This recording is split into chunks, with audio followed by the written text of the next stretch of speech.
वरून डावी आघाडी जेल भरो आंदोलन करणार। कुपोषणासंदर्भात आघाडी सरकार जनतेची दिशाभूल करत असल्याचा भाजपाचा आरोप। ठाणे वर्षा मॅरेथॉन स्पर्धेत पुरुष गटात नथुराम तर महिला गटात एल अरुणादेवी अजिंक्य। आणि आशिया चषक क्रिकेट स्पर्धेत श्रीलंकेच्या 282 धावा, भारताची निराशाजनक सुरुवात। अन्य सामन्यात पाकिस्तानने हाँगकाँगला नमवलं। राज्यातल्या आणि विशेषतः मराठवाडा आणि विदर्भात आहे या भविष्यशास्त्राचाच एक भाग असलेली ॲस्ट्रोपॅथी अर्थात ज्योतिष चिकित्सा अनेक रुग्णांचं लक्ष वेधून घेत आहे।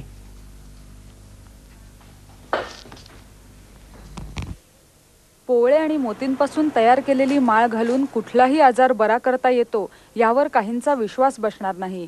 मात्र प्राचीन भारताला अवगत असलेली ही उपचार पद्धती ॲस्ट्रोपॅथी म्हणून जगन्मान्य होत आहे। एक्झिस्टिंग जितक्या काही पॅथीज आहेत तर आपले हे रत्न जे आहेत त्याच्यावरती उत्तम तऱ्हेने काम करतात आणि ते एकाच गोष्टीवरती काम करत नाही, ते पूर्ण सिस्टीमवर करतात। आपलं हे पूर्ण औषध सिस्टीमवर काम करते, त्याच्यामुळे ह्या सगळ्या गोष्टी सेंट्रल नर्वस सिस्टीमवरती ॲक्ट करतात आणि त्याप्रमाणे त्याच्या बॉडीचं फंक्शन आपोआपच ठीक होत जाते। या उपचार पद्धतीमुळे अर्धांगवायू, त्वचा रोग, मूत्रपिंड, श्वसन प्रक्रियेशी संबंधित रोग असलेले अनेक रुग्ण बरे झाले आहेत। मला माहिती मिळाली त्यांच्याकडे आली मी आणि मग माळ बांधून घेतली आणि लगेच मला दुसऱ्या दिवशीपासूनच त्याचे परिणाम जाणवायला लागले। ते उलट्या वगैरे व्हायच्या रोज उठल्यावर ते एकदम बंद झाले। हाताला हे पर्स वगैरे बांधायला दिले, तर ते बांधायला दिल्यानंतर मला जवळजवळ तो जो नमनेस आला तो जवळजवळ 2 ते 3 महिन्यामध्ये तो गेला आणि त्याच्यानंतर मला आजपर्यंत त्याचा तसा परत अटॅक आला नाही किंवा असा नमनेस आलेला नाही। हा बँड जवळजवळ 2-2.5 वर्ष झाले मी बांधलेला आहे। तेव्हापासून माझा त्रास जो कमी होत गेला तो आता टोटली बंदच झालेला आहे। जागतिक पातळीवर या शास्त्राची दखल घेण्यात येत आहे। ॲस्ट्रोपॅथीची दखल घेऊनच सर्वोच्च न्यायालयानं भविष्यशास्त्राला शास्त्र ठरवून विद्यापीठाच्या अभ्यासक्रमात त्याचा अंतर्भाव करता येण्याचा निर्णय दिला आहे। सगळे टेस्ट करून रोग्यांना त्यांच्या पॅथीप्रमाणे म्हणजे ॲस्ट्रोपॅथीप्रमाणे ट्रीटमेंट देऊन त्या टेस्टमध्ये काय काय फरक पडतात ते प्रत्यक्ष प्रूव्ह केलेलं आहे, मेडिकल सायन्सला दाखवलेलं आहे आणि त्यांचे अनेक लेख देखील मेडिकल जर्नल्समध्ये पब्लिश झाले आहेत। म्हणजे याचा अर्थ असा की मेडिकल सायन्सनी हे ॲक्सेप्ट केलेलं आहे। भविष्यशास्त्राचा एक भाग असलेल्या ॲस्ट्रोपॅथीमध्ये जर योग्य दिशेनं संशोधन झालं तर असाध्य रोग लवकर बरे होतील अशी खात्री या क्षेत्रातल्या तज्ज्ञ मंडळींना आहे। सर्वोच्च न्यायालयानं भविष्यशास्त्र हे शास्त्र ठरवून त्याचा अभ्यासक्रमात अंतर्भाव करण्याबाबत अनुकूल निर्णय नुकताच दिला। या न्याय प्रक्रियेत सहभागी असलेले ॲस्ट्रोपॅथी अर्थात ज्योतिर्चिकित्सा या विषयाचे अभ्यासक सुधाकर जनई हे आज आपल्या स्टुडिओत आले आहेत। त्यांच्याशी या विषयावर आपण चर्चा करूया। नमस्कार। नमस्कार। 9:30च्या बातम्यांमध्ये आपलं स्वागत। ज्योतिषशास्त्र नेमकं काय आहे, म्हणजे या शास्त्राकडे अजूनही संशयाने बघितलं जातं, तर त्याबद्दल नेमकं काय सांगाल? ज्योतिषशास्त्र म्हणजे ज्योतिर्विज्ञान। मनुष्याला मानवी 2 शक्तीशी सामना करावा लागतो। एक म्हणजे पंचमहाभूताच्या संमेलनाने आंतरिक शरीरामध्ये त्याच्या ज्या घडामोडी होत्या त्या, आणि दुसरी म्हणजे निसर्गाची बाह्य विच्छेदक शक्ती। पृथ्वी आणि आकाश यामध्ये असलेल्या अनेक घटनांचा त्या मनुष्यावरती परिणाम होतो। ग्रहांचं कोणाशी हेतुपुरस्सर शत्रुत्व किंवा मित्रत्व नसतं, ते फक्त पॉझिटिव्ह किंवा निगेटिव्ह, धन किंवा ऋण असे किरण सोडतात। आम्ही ते कसे घेतो याच्यावरती हे सगळं अवलंबून असतं। पण या शास्त्राकडे अजूनही संशयाने बघितलं जातं, तर त्याबद्दल काय सांगाल? याबद्दल मी 2004च्या मे महिन्यापर्यंत असं म्हणू शकतो की बघितलं जात असेल, पण आता तसं बघितलं जाणार नाही। याचं कारण हे शास्त्रीयरित्या मी 15 वर्षाच्या आधी सिद्ध केलं। ज्या वेळेला माझं पहिलं आर्टिकल पब्लिश झालं मॉडर्न मेडिकल जर्नलमध्ये, त्यानंतर 4 आर्टिकल प्रसिद्ध झाले। म्हणजे शास्त्रीयरित्या ते शास्त्र आधीच सिद्ध झालेलं होतं। आता त्याच्यात सुप्रीम कोर्टाची जी मोहर लागली आहे त्याच्यामुळे आता मला वाटत नाही की असा काही प्रकार होईल की आता संशयाने कोणी बघितलं, संशयाने त्याच्याकडे कोणी पाहिल। पण हे ज्योतिष चिकित्सा हे नेमकं काय शास्त्र आहे? ज्योतिष चिकित्सा हे ज्योतिर्विज्ञानची एक ब्रँच आहे, एक महत्त्वाचा त्याचा शाखा आहे। आपल्या ज्योतिषशास्त्रामध्ये किंवा ज्योतिर्विज्ञानामध्ये ग्रहांना रत्नाचे खडे दिलेले आहेत, रत्न दिलेले आहेत. जसं चंद्राला मोती, सूर्याला माणिक, गुरुला पुखराज, बुधाला पन्ना, याप्रमाणे ज्योतिष चिकित्सा हे जे शास्त्र आहे याचा मानवावरती परिणाम होतो.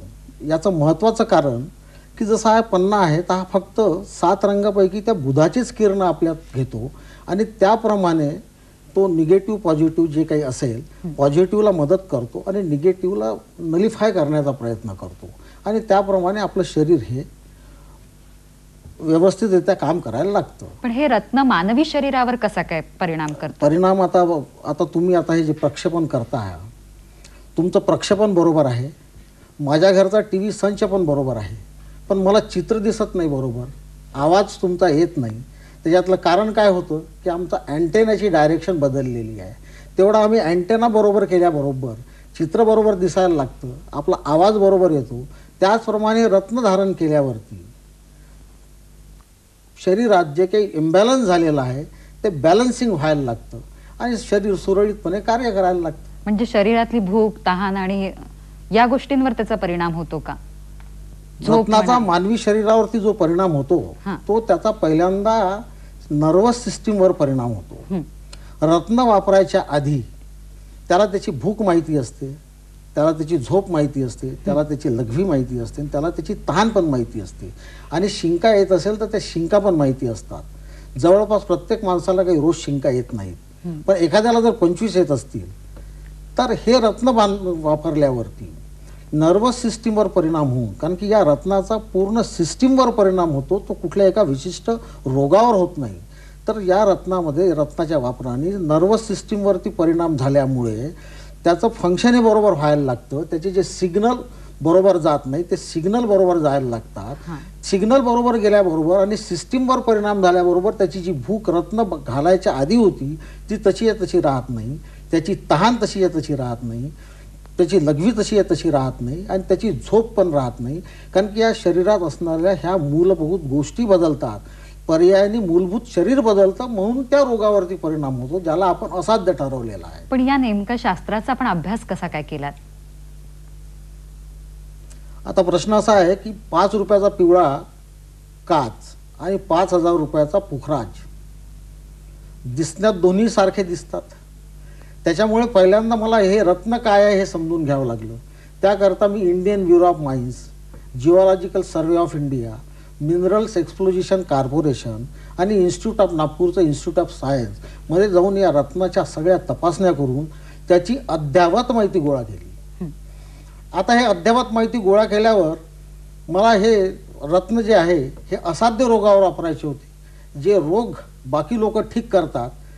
जर मी हे रत्न त्यावर वापरलं असतं तर म्हटलं असतं हे तर आमच्यातही होतं, तुम्ही हे औषध दिलं नसेल कशावरून.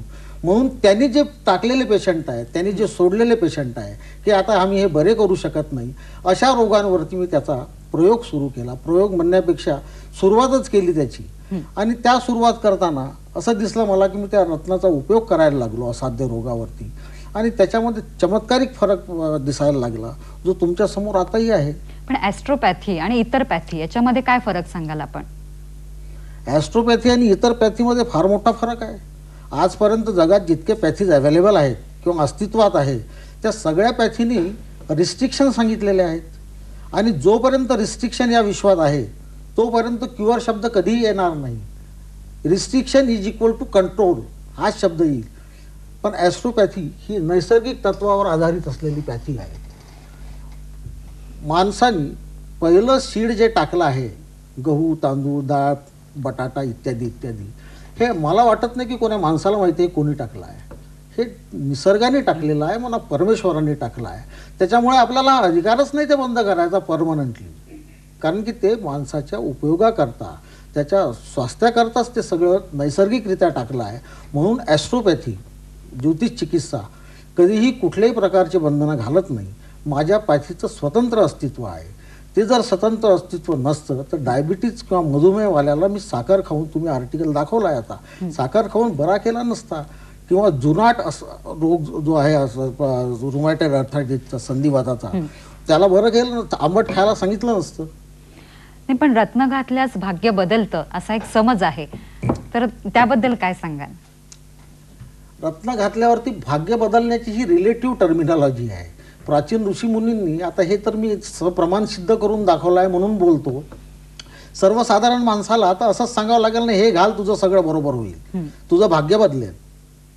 पण भाग्य बदलत नाही. रत्न घातल्यानंतर पहिल्यांदा शरीर बदलतं आणि मगा सांगितल्याप्रमाणे शरीर बदलतं म्हणजे त्याची भूक, झोप, ताण, बाथरूम या सगळ्या गोष्टींमध्ये आमूलाग्र फरक येतो. म्हणजे त्याची पूर्ण कॉन्स्टिट्यूशन बदलते आणि ती कॉन्स्टिट्यूशन बदलल्यानंतर आपण फिजिक्सच्या भाषेमध्ये शरीर व्यवस्थित होतं आपलं आणि मग तो ॲक्टिव्ह होतो.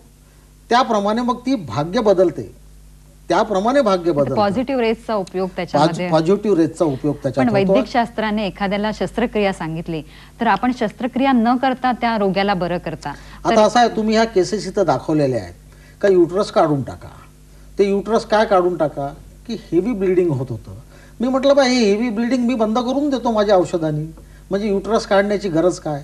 म्हणजेच आज त्या शास्त्रामध्ये ते ब्लिडिंग बंद करण्याकरता तितके प्रभावी औषधं नाहीत जे की आपल्या या शास्त्रात आहे.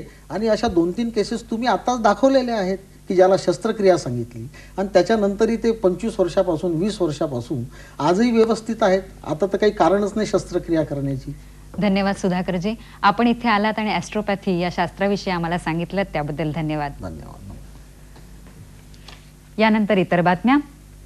मुंबईतल्या जुन्या चाळी तसं